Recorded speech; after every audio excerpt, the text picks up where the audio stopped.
Should you start Splinterlands in 2022? Whether you have $10, $100, or $1,000 to start off, what is the expected ROI? Stay tuned. Hello, hola, kamusta. My name is Luke, and in my community, we are the Krills, maybe some whale friends, but we are here to play to earn and to one day become whales ourselves. So I'm starting up a new series.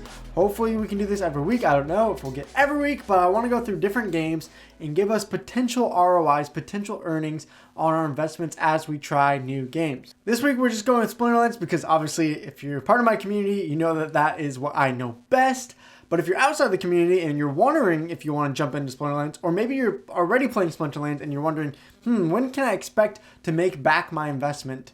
Then, this hopefully can give us an idea of what to expect, and I'll give you some additional thoughts on top of it. So just remember in this series that the closer you watch to the start date of when this was taken, token prices and NFT prices can change at any moment. So ROIs can really just go all over the place. This is just a snapshot of what a potential could look like for today. So as I said, Splinterlands is the first game on this list, more games to come. And if you're a Krill Crew member, you can apply to help me start gathering more data because, as one person, there's no way I can cover all the NFT games out there. It's just way too much content. But at least I can talk about Splinterlands now, and then the Krill Crew and I can get more games going in the future. So we have the $10 start versus the $100 start, and then the $1,000 start. And if you want to go to this Google Sheet, it'll be in the description comments, and then you can click on the next tab to see exactly what my thoughts and ideas were for starting the $10 versus the $100 versus the $1,000.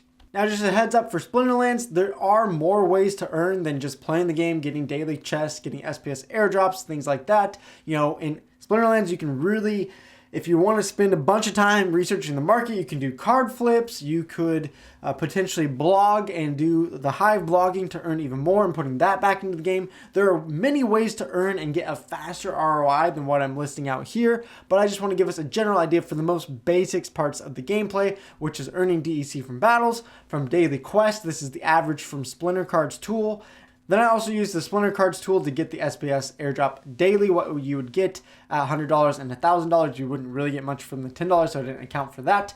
And then end of season rewards, compiling that up. How much would you need in current price DEC, and how long would it take to get your return back? So I won't go over all the math again. You can look at the details yourself if you want. But if you put $10 in starting today, I estimated, if you're not doing all those extra methods, you're just mostly playing the game, your daily earnings are going to be about 29 cents a day. You're going to spend about 1 hour playing your one account. Of course, you can go multi-accounts in Splinterlands, but we won't get into the in-depths of the pros and cons of that. And that would make your ROI on your $10 earning it back about 5 weeks' time.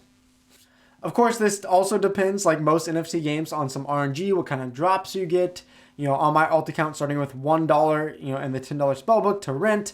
I'm not playing this every single day, more just for the content. I am back to, about $5 or so I haven't made my ROI yet after 1 month, but again, I haven't been playing every day. Also, though, I did get lucky with a $3 card. So, you can make arguments either way that, it could be up or down from here, but this is just an estimate to get you going. If you put $10 in game, you might be looking at something like 5 weeks to earn that $10 back. Then if you come over here, you can see if you start the game Splinterlands with $100, you can buy the spellbook. Maybe you can argue, depending on which card prices you could get close, if not all the way to Silver 3 Power. And that's going to give you, leveled up daily quests to 2 chests and better chest drop rates and season rewards. You won't have to rent to Silver, all those things.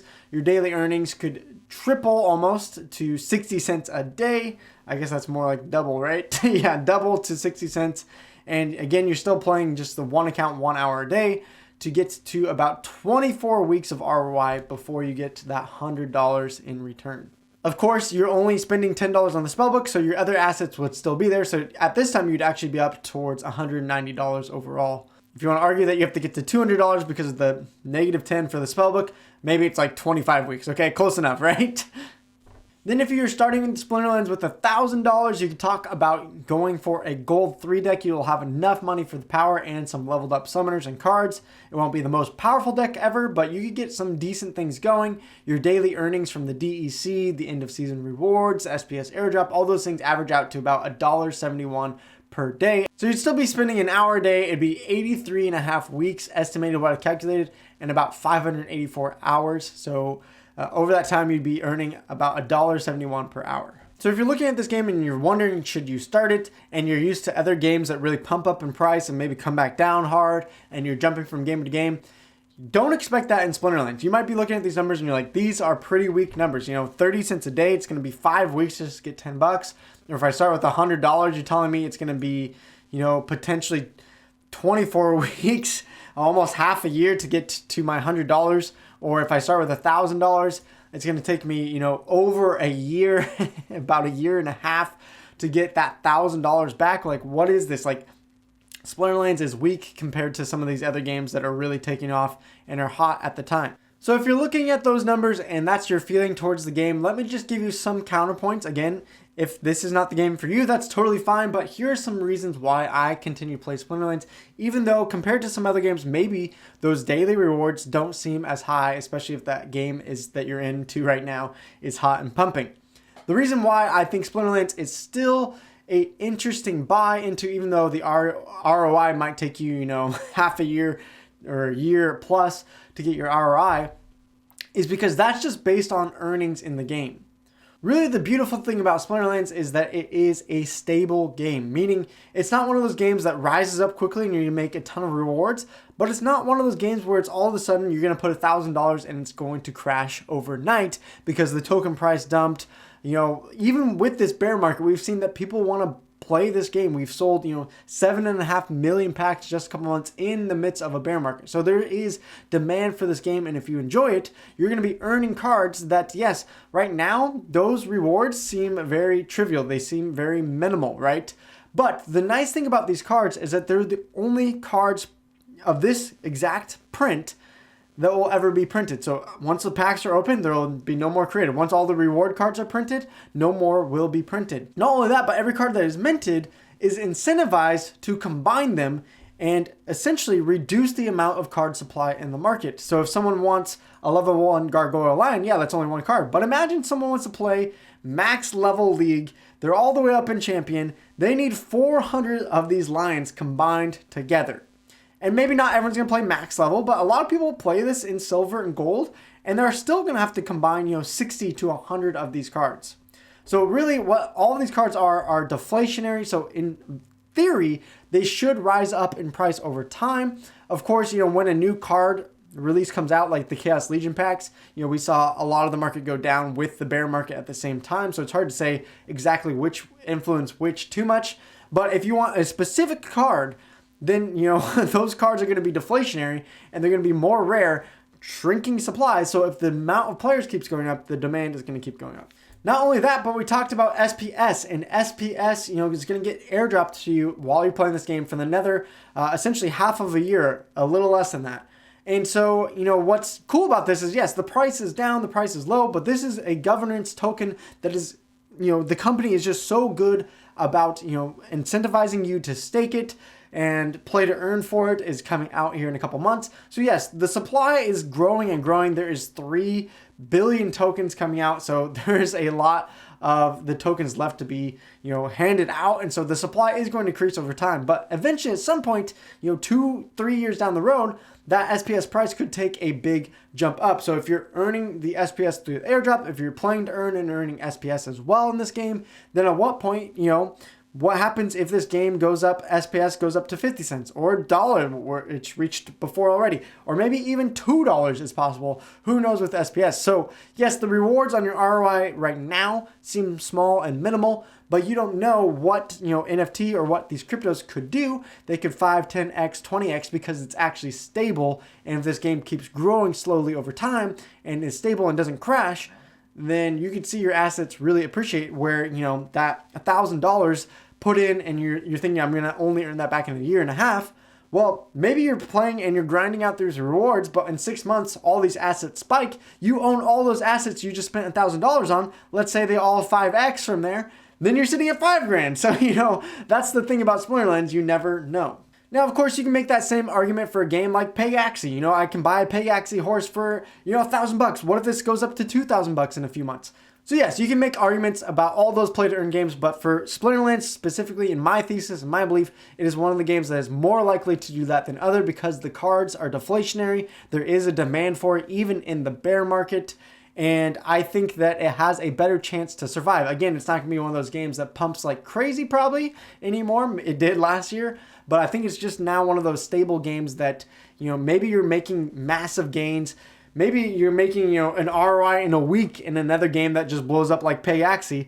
I would be taking some of those rewards and putting it into stable coins or putting it into more stable games like Splinterlands. So yes, putting $100 into this game and seeing it maybe take, you know, 24 weeks to get that $100 back, yeah, that's a bummer. But at the same time, this is one of the games where if I put $100 into the game, I'm not scared of losing that $100. You might see games that promise, yeah, I put $1,000 in and you can see an ROI of $1,000 in 1 month. You know, I've seen games that say that, or people that say that on YouTube.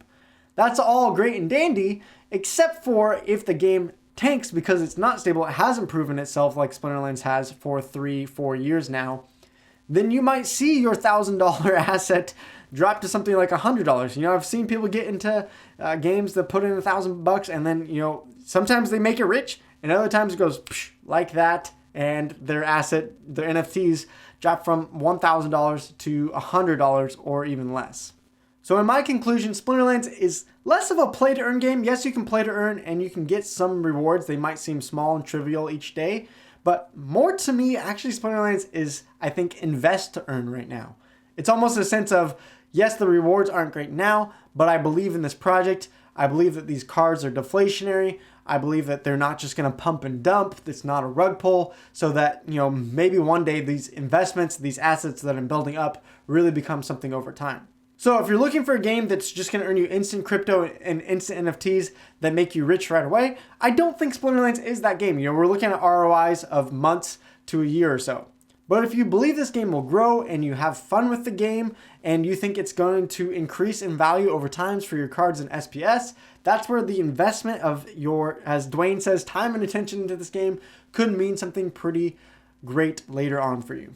So if you're going to start Splinterlands in 2022, you better do it because you like the game and because you believe in it long term and you're not just in it for some quick, easy rewards. You're going to have to grind them out, but I think if you grind them out, you might be really well off here 2, 3, 4 years down the road if you keep at it and you try hard enough and you do things like blogging, maybe some card flipping, getting some help from other players in this community. I think it is very possible to make some good gains and have better ROIs than just these estimates say.